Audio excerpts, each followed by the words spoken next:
Getting started with your car. Remove the remote control and car from the packaging.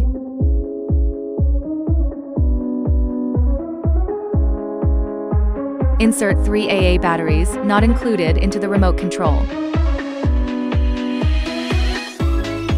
Open the battery cover inside the car. Connect the power plug, place the wiring into the groove. Install the battery, close the battery cover, and tighten the screw dot.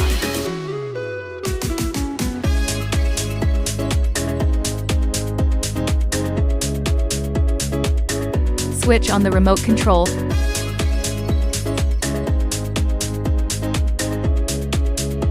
Followed by the car. The power indicator light will initially flash, and then remain steady, indicating successful pairing between the remote control and car.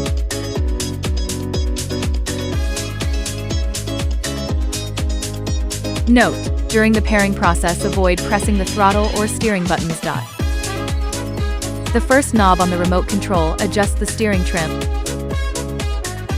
and the second knob controls the maximum speed. After pairing, lift the car so that the wheels are off the ground, then turn the steering trim knob until the front wheels align straight ahead.